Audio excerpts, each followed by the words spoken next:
happened, they took two random people that had nothing to do with it. They took us all into a back room. I'm bleeding. The other Zoe's bleeding. We're all handcuffed. Four officers came in. They put their gloves on. They grabbed those two.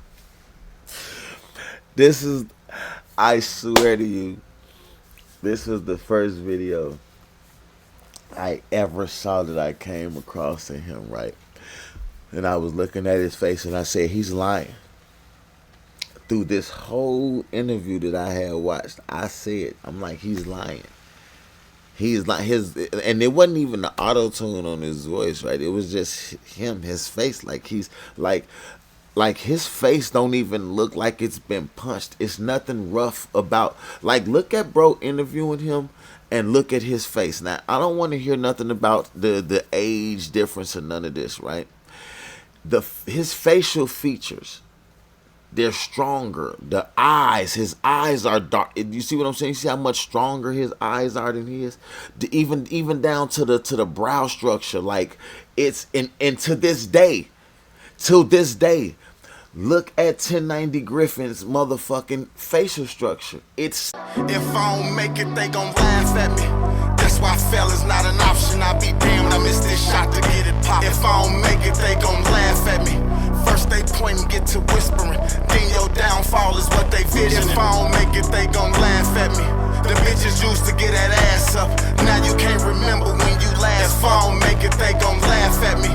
Catch me down on my last buck and smile when they don't give me what I asked for. If I don't make it, they gon' laugh at me. I gotta make it so I'm not the joke. When it's choosing time, I get the vote. Don't care about the prize, it could be dimes or a boat. In competition time, I got the mind of a goat. A nigga think we tired, I add 9 to the scope. 17 for the highs, give me. what's the word, gang? What's poppin'? What's to it? Y'all already know how the squad do it. You gotta stay moving to get through it. I hope everybody's stress free and blessed. And if you ain't, start knowing you can so you can stop thinking you can't. And with that being said, let's get to the content, man. Hey, so look, right? When it comes to people doing certain things and shit, right? And they do so much of it, it just gives you a lot to talk about. I often hear, him saying things about like people wanting to know why he's like basically fixated about 1090 Jake and all this, and it's like, nah, it's not a fixation. It's just he gives you so much. He's given so much over the years to where it's like you got to break it down into pieces, and then plus his content, it keep y'all coming back. You know what I mean? So at the end of the day, it's always been people that didn't have a taste for him. Just like with us, it's gonna always be people who don't got a taste for us. But at the end of the day, if you staying right and you keeping everything the way it's supposed to going on the up and up, then the people who don't like you don't matter, because they only don't like you because of how real you are, right? And in this sense, the people that don't like bro, they don't like him because of how real he is, like, and what he can produce. He's producing like quality information that is really debunking and showing y'all the real person behind what y'all have seen. And which case, a lot of us who has lived the life, we knew it was fake. We knew from the jump it was fake. But it was just not everybody was willing or is willing to do the leg work. And when you get somebody that's willing to do the leg work in a situation, hey, what happens is people start coming out of the woodwork, giving them other things that they need, and they start connecting and tying in all types of other stuff with things that have went on or that have surrounded themselves with someone. And this is the perfect candidate, like. And at the end of the day is, hey, you grew your channel off of the backs of other people, so now it's time for people to grow their channels off the backs of you. You made it big enough. You made your back big enough. Peter Griff, you 1090 Griff. He's 1090 Griff now. Like, Bobby Hill grew up. Bobby Hill done grew up. He got a girlfriend, you know what I'm saying? He doing country and living in a country lifestyle, He ain't a gangbanger no more, you know what I'm saying? He trying to meet Mark Wahlberg and shit. He chilling with Jelly Roll and, you know what I'm saying? So at the end of the day, you feel me? He done grew up. So it's no more 1090 Hill now. It's 1090 Griff. He's 1090 Peter Griff. So let's get into it and see what we talking about, man. Let's see what kind of motion he trying to give over here. Over the course of this 1090 Jake Exposed series, I have encountered all types of reactions from people regarding the content. If I'm being honest, I feel like 90% of the people who have a problem with what I'm doing misunderstand why I'm doing it. 10% of those people just don't like it because they just aren't those type of people. They don't like confrontation. They don't like calling people out, exposing people. And I understand that not everybody is into that type of thing. If I could, I would avoid doing so. But in some cases, somebody has to step up and be the person that does it. In this case, it's me. So while some of y'all may feel like I'm just going after 1090 Jake's spot, I want to remind y'all of why 1090 Jake said that he was doing this. Listen to what he says. The fact that I can show you, like, yeah, your favorite rapper that you thought. Hey, the fact that I just said all of this in the beginning when I started this video, and this is crazy. I'm gonna just say that this is crazy. This is crazy. Thought was so gangster, the one that you want to be like, the whole rat. Right. So it's like, because that was the whole reason I started doing the snitch shit. Rap is influential. A lot of people will listen to shit and then stop wanting to do it. I mean, you can look at it with the drugs, you can look at it with the violence. Everybody, when they start rapping about 30s and switches, everybody got a 30 and a switch now. You know what I'm saying? So you can't say it isn't influential. With that being said, if you got people following in your footsteps thinking that you this super big gangster, and we showing like, look, that's not really who he is. When he got jammed up, he told. So when I bring y'all these videos, I'm just showing y'all that this guy that y'all think is so real and solid because he knows how to read paperwork and find other people's paperwork is actually lying to y'all. I'm not coming from a place of hate. I'm just bringing y'all the facts. And I got the paperwork to go with it. So on today's episode, we're going to be discussing how 1090 Jake went on lockdown 23-1 and won all of you people over with lies. And this is a very important topic because credibility is everything as a journalist. How can you be trusted to not just bring the facts, but also bring an unbiased presentation when it comes to somebody else if you are lying when it comes to yourself? We've all had a chance to just witness how important an unbiased presentation is with this Larry Hoover story. Jake could have very well presented this article and said, let me tell y'all about the time that the police heard about this young guy named Larry Hoover who was building up a reputation for himself and then got into an incident at school. And they took it upon themselves to publish an article to make it look like he said something to try to sway people against him. 1960 Chicago was still a very rough time. This was only 20 or 30 years removed from Al Capone. But instead, Jake chose to go after the shock value. The shock value. What can I say that will get people's attention? Larry Hoover. And you want to know something too?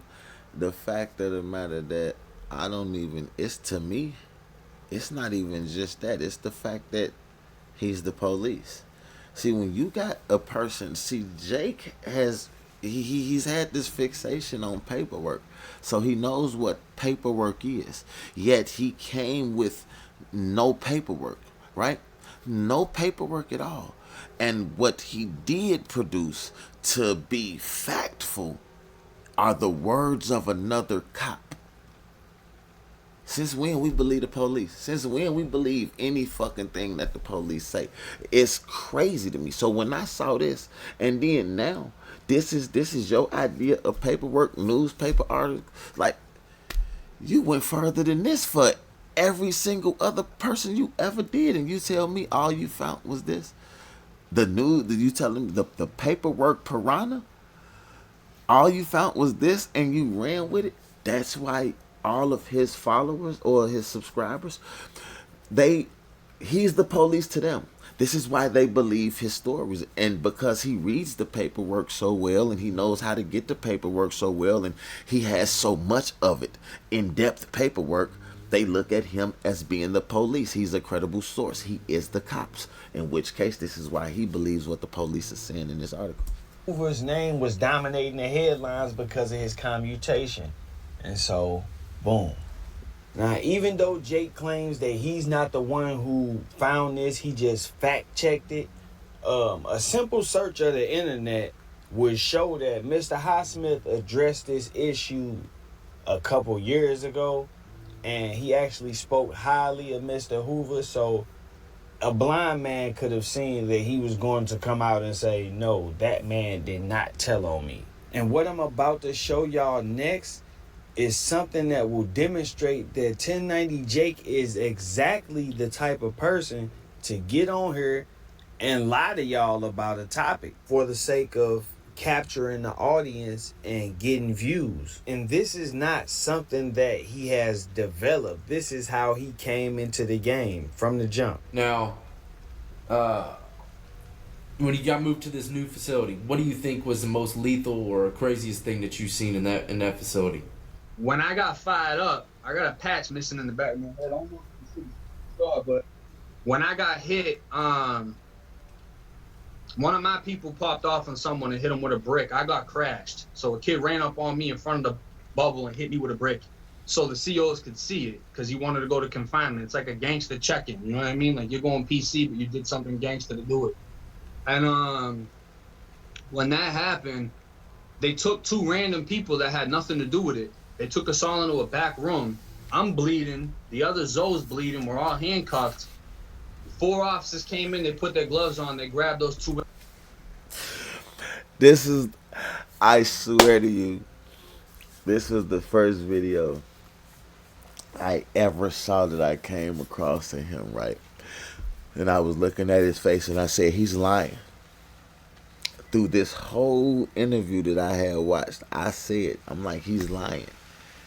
He's like and it wasn't even the auto-tune on his voice, right? It was just him, his face. Like, he's like his face don't even look like it's been punched. It's nothing rough about, like, look at bro interviewing him and look at his face. Now, I don't want to hear nothing about the age difference or none of this, right?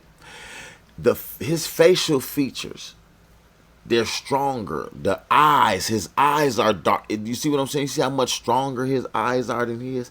Even down to the brow structure. Like, it's, and to this day, look at 1090 Griffin's motherfucking facial structure. It's soft.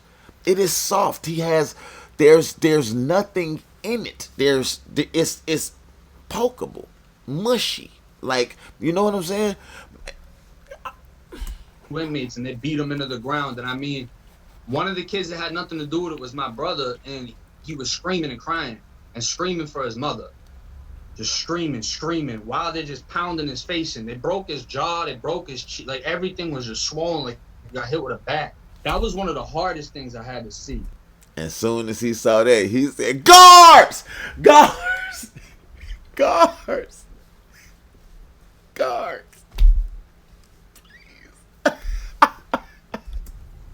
But more or less, it was one of the hardest things I had to actually hear, because I couldn't. You know what I mean? That was something that still bothers me to this day, with seeing that. The incident 1090 Jake is referring to is actually the incident that he wrote about in the grievance, where he was sitting on a bunk and he got hit in the head with a rock and a sock. He also claims that the guards checked all the inmates and found Mark Cherry was assaulted. So they took him, Mark Cherry, Jimmy, and Jerry Lewis to the back room, a B dorm. He said that they were assaulted and that he was forced to write that he was assaulted and fought back in self-defense. He also claimed that the officer stated he doesn't care who did what, they're going to write what he says or they're going to get beat till they have to go to the effing hospital. In any case, this was... Now, how we know that was true, Jake? How we know that was true? You want us to believe you and not believe the officer. You a fucking inmate, Jake. What makes us believe you, Jake? You tried to rob somebody, Jake. That is dishonest. You wanted to steal somebody's shit, Jake. And you want us to believe a thief? You want us to believe the trusting words of a fucking thief? Yeah. Wasn't just an appeal of 1090 Jake's disciplinary report. This would go to the Inspector General's office and spark an investigation because of his claims against the officers and how they were treating the inmates. Of course, I've included these public records for you to see because I gotta have the paperwork to back up what I'm saying. As you can see, incident date 1/16/2014, report date 2/6/2014.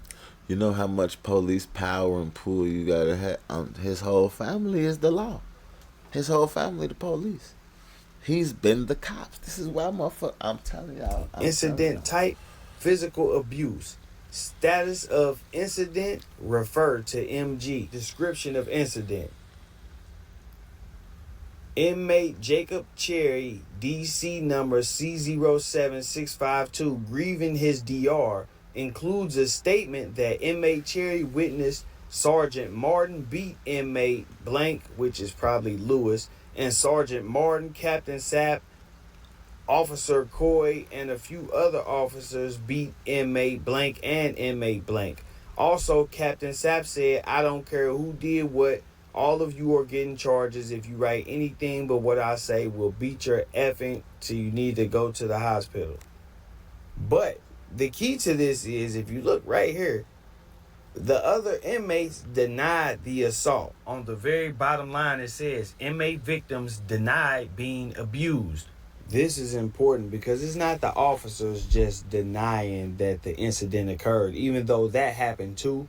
But this is the inmates themselves saying nothing ever happened. The reason that's important is because if you listen to Jake's story, he said this dude got his jaw broke and his head was swollen and his face was hanging off and he was screaming for his mama. They took us all into a back room.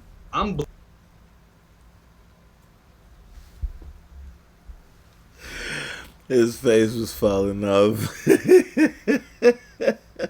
Bleeding. The other Zoes bleeding. We're all handcuffed. 4 officers came in. They put their gloves on. They grabbed those 2 inmates and they beat them into the ground. And I mean, one of the kids that had nothing to do with it was my brother, and he was screaming and crying and screaming for his mother. Just screaming. Oh shit. I missed that whole little rendition right there. That was crazy work. Oh, Jake, you're a descriptive little bastard, aren't you? Just Jesus. You came up with that all by yourself. This is nuts. This is fucking nuts. While they're just pounding his face in. They broke his jaw, they broke his cheek. Like, everything was just swollen, like he got hit with a bat. That was one of the hardest things I had to see. But more or less, it was one of the hardest things I had to actually hear. Now, I told y'all before, I believe that Jake made up this story about seeing these other guys get beat because he needed a way to discredit the officers and try to get them in trouble because he didn't get the response from them that he wanted to get. When he got hit in the head, he didn't fight back. He didn't do anything. Like he wrote on the ticket, he balled up and waited for the officers to come in. And that's true because he even listed another inmate that could be a witness to that, which is crazy. But Jake did not understand that in prison, If somebody hit you, you gotta hit them back. You gotta fight back because you going to the hole anyway. Whether you try to play victim or whatever, if somebody hit you, you might as well fight back. Jake didn't understand that. So he couldn't understand why he was being punished for being the victim. If you ask me, this is one of those things that contributed to his desire to get all of those DOC officers in trouble down there. But knowing that he had written this grievance, Jake had this story in his mind already. So when he was asked this question, he just reverted back to what he had written in the grievance and put a little extras on it. Because this is the thing, right? In Department of Corrections, no matter how bad it may seem, if this juvenile kid would have got his jaw broken, they would have had to take him to see a nurse or a doctor of some kind to wire his jaw, especially if he had the type of injuries that Jake is describing. With that said, there's no way that he would have been able to deny being abused. It would have been something. If either the officers did it. Ain't no way nobody don't know this. If he's beat that bad as he say he was beat, he look like he got hit with a bat. Period. He needed medical attention after that. He would have went to an infirmary, in which case an incident report would have been wrote up and they would have had to send it to. And if his jaw indeed was broken, he would have had to leave the facility and go to a hospital in order so. And then now they would have had to put in leave orders so for transportation and all of the other shit and all of which ways. In which case, yeah, it'd be all types of paperwork on that, and nobody would have no inmate could deny being looking like they was hit with a bat, saying that nothing ever happened to him. Like, imagine a motherfucker getting hit by a car and they just land in the middle of the street and you walk up and say, "You okay?" And they like, yeah, I'm good, ain't nothing happened. Ain't nothing happened to me. Well, you just got hit by a truck. Or some inmates did it, but there would have had to have been an explanation for it. Another thing that stood out to me is that 1090 Jake's disciplinary report only mentions a fight between him and Jimmy Horry. It doesn't mention Jerry Lewis or Mark Cherry, which tells me that these two guys did not get taken to the hole for this incident. Now, how do you explain beating a kid, breaking his jaw, and sending him back to the pod in front of everybody, and he not getting no medical attention? It doesn't happen. Mark Cherry, he did say it was his brother, so he trying to say he was locked up with his brother at the same time, and they beat his brother that bad, and you didn't want revenge for them doing your brother like that. It don't matter what they did to what nobody did to you. They did this to your brother in front of your face, and you wasn't finna start snitching and ratting on. Oh yeah, man. And he has to get some medical attention. Then how do you explain this kid being out here with a swollen face and a broken jaw, and no other inmate coming with him to segregation or to the hole? You would think that the ticket would say, I saw Mark Cherry, Jerry Lewis, Jimmy Horry, and Jacob Cherry fighting, and describe a brawl or something between all of these guys. But it doesn't. So that tells me that Jacob embellished this story even in the grievance, and that was proven by the fact that the inmates who he claimed were beaten denied it. You don't have to take my word or believe my assumption. Is right there in black and white for you. Inmates denied being abused. Saying that to say, Jake has been lying from the first time you guys saw him on the internet. If you like and are a fan of his graphic storytelling abilities, that's one thing. But when it comes to paperwork, legal paperwork that could affect somebody's life and career, there's a certain amount of credibility that you have to speak on it. A person who just lies and embellishes stories for the sake of entertainment is not a person who has that type of credibility. You definitely cannot be a snitch out here trying to call people out for being snitches. So no, it's not just that I hate Jake or he's a rat or I can't stand his ass. I can't stand him. I can't stand him. I can't stand nobody who tells people and glorifies people being and doing something that they really are not. You know what I'm saying? Like, and it's crazy because realistically, like, all the motherfuckers I know that's in the hood tell people to do what they can to get out the hood, not go into it. You know, people that live in bad environments, they want to do things to get out of those environments, not go and be in them and visit and frequent them. You know what I'm saying? So it's like with 1090 Griffin, like, I definitely didn't like that he was, you putting yourself into things that you don't have to put yourself into, and then on top of it, you coming to our side to get accepted to do things that we do.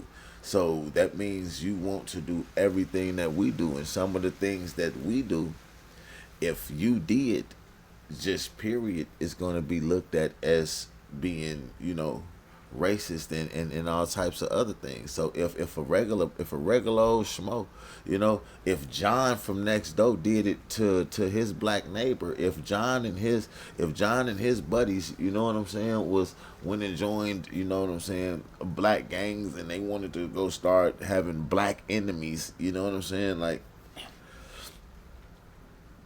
we know what we would say to them. So at the end of the day, like, I can't stand them. He said something about Larry Hoover. It's like a combination of things, but most importantly, it's the fact that people need to know that Jake is a liar. So you can't just take what he's saying on this internet and run with it just because he got some paperwork. I mean, listen, true enough, he got a lot of subscribers. Y'all made him famous, but that doesn't take away the fact that the stories that y'all listened to that made him famous were lies. Mm-hmm. Even some of the stuff that he said and had other people repeating, when he was bringing those guys on to do interviews with him and they were vouching for them stories, man, them dudes was lying, man. They was sitting there just going along with the story. Shit, imagine you getting out of prison and ain't got shit popping for you, and a motherfucker hit you out of nowhere and say, hey, I got a couple $100 for you to get on this interview and just agree with what the fuck I'm saying, right? You know, we can sit down and we can come up with some shit, we can go over it together, and then boom, I'ma hit record and we just gonna go in, you know what I'm saying, and that's gonna validate me type shit, you know what I mean? Same thing with this whole blood gang members, you know what I'm saying?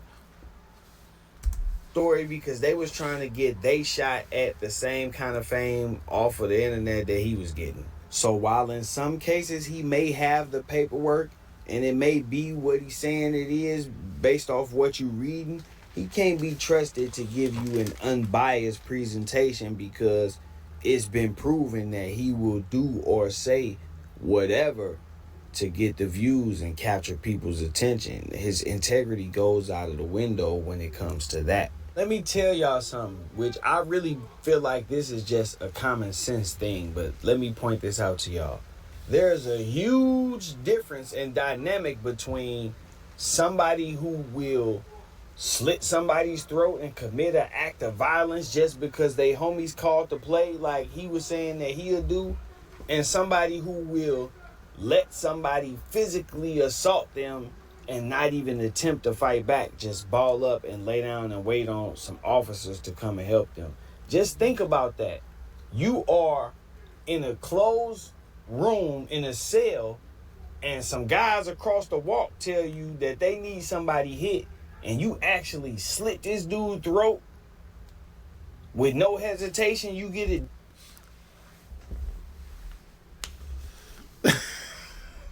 If anybody believed that, if anybody done, but you in an open dorm where all kind of stuff going on and your chance of getting caught is way less likely, and somebody busts you upside the head and you don't even swing back, you don't even fight back at all, you just lay down and ball up, and then you go write this down for the officers to see and say, hey, maybe we shouldn't punish him because he didn't do nothing. Like, come on, bro. It's a huge, huge difference between those two types of people. A huge difference. With that said, man, I'm gonna wrap this up. I just wanted to bring y'all this because I don't want the narrative to get twisted and people think that we just picking on 1090 Jake. Jake been lying to everybody for years, and he's built a reputation and a following, and now he getting a little too big for his britches. He feeling untouchable, which got him just putting misinformation out for the sake of doing it. He not even trying to correct himself at this point. He just like, oh well, if I'm wrong, then I'll be wrong, but I already got the views and the money out of it. Mm-hmm. Before you get up out of here, make sure you hit that like button, comment, subscribe to the channel, all that YouTube stuff, and make sure y'all go check out and stream. Hey man, it's crazy that this video was about that, and that was what I spoke on in the beginning of the video. Like, it's a, you know, this is almost how it is with me and this Lynn and Maul thing. You know, the whole viral couple. You know, I got a TikTok war started with them or with her, not with them, with her. You know, because this is really about Maul, Team Maul, man. Hey, justice for Maul, man. You feel me? Anyway though, like.